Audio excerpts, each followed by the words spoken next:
Every dog owner has a moment, usually a quiet one, where they catch their dog just watching them. Not asking for food, not waiting by the door, just still, patient, observing, like they're trying to figure something out about you. The truth is, they probably are. Dogs have spent thousands of years reading human behavior. They've evolved alongside us, adapted to our moods, our routines, our body language. But here's what most owners don't realize. While we think we're showing our dogs love and affection, we're often doing things that feel confusing or uncomfortable to them. Not because we're bad owners, because no one told us what those behaviors actually mean from a dog's perspective. 6 things your dog genuinely dislikes, and why you keep doing them without even knowing it. 1. Hugging them. You come home, your dog runs to greet you, and you wrap your arms around them and squeeze. It feels like the most natural expression of love in the world. But watch your dog's face the next time you do it. Many will go completely still. Their tail slows. Their ears flatten. Some turn their head away or yawn. What animal behaviorists call calming signals, subtle stress responses dogs use to communicate discomfort. In the animal world, placing a limb over another animal is a dominance gesture. It signals control. When you wrap your arms around your dog, however lovingly you intend it, they may interpret the physical restraint as a challenge rather than a cuddle. Dr. Stanley Coren analyzed over 250 photographs of people hugging dogs and found that in the majority of cases, dogs showed at least one clear sign of stress. Instead of going in for a full hold, crouch down to their level, let them come to you, and offer gentle strokes on their back or chest. Let the greeting happen on their terms. That small shift communicates something powerful, that you respect their space. And trust grows from exactly that. 2. Maintaining direct eye contact. Between a dog and their trusted human, mutual eye contact can release oxytocin, the bonding hormone. But there's important context that rarely gets mentioned. Between dogs, prolonged direct eye contact is a threat display. It signals dominance or challenge. When you meet a new dog and stare into their eyes trying to connect, you're often making them deeply uncomfortable. Even with your own dog, intense unblinking eye contact during a tense moment can feel confrontational rather than communicative. Researchers at the University of Portsmouth found that dogs respond far more positively to soft eyes or relaxed gaze with occasional breaks than to a hard, sustained stare. When you're trying to bond, soften your gaze. Look at them, then look away. Let the eye contact be gentle and mutual. It's one of the simplest signals of safety you can offer. 3. Using too many words. We talk to our dogs, constantly narrating our days, explaining our feelings, giving them little speeches. And dogs genuinely pay attention. But here's the honest reality. They're not processing your sentences. They're reading your tone, your rhythm, and the emotional state underneath the words. When you give a long, rambling command, your dog picks up 1 or 2 familiar words buried inside it and makes their best guess. Inconsistent phrases, different words for the same command, emotional speech during training, it all creates confusion. And confusion in dogs looks like disobedience,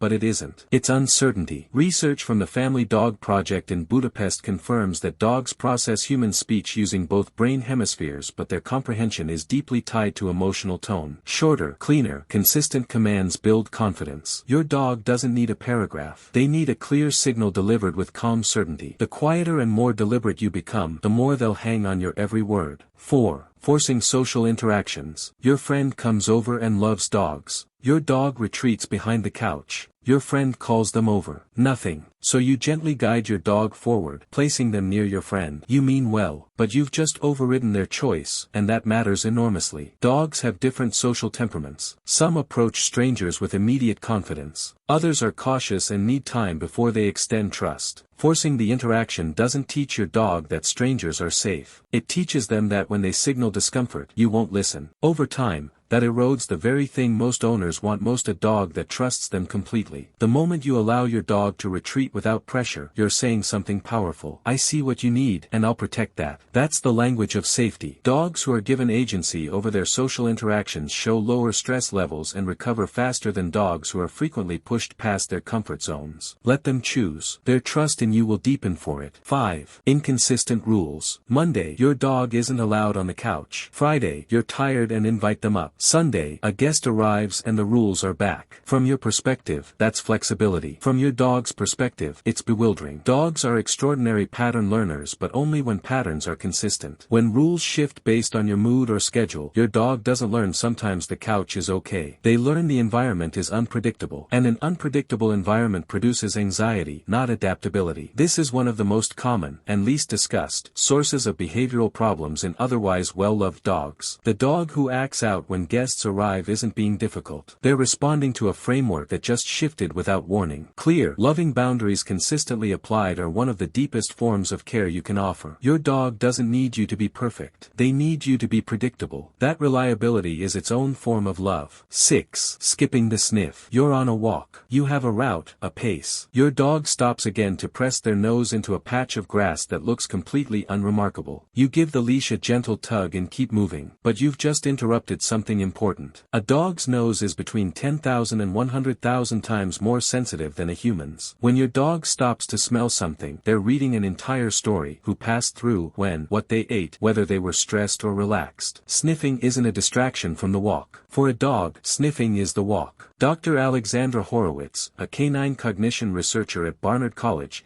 describes olfactory exploration as the primary way dogs engage with and understand their world. Research confirms that dogs allowed to sniff freely show lower stress levels and settle more calmly afterward because the enrichment isn't just physical. It's deeply mental. Give your dog a portion of every walk where they lead. No agenda, no pace. Let them stop, investigate, and move on when they're ready. You'll notice the difference in how they return home calm, satisfied, settled beside you.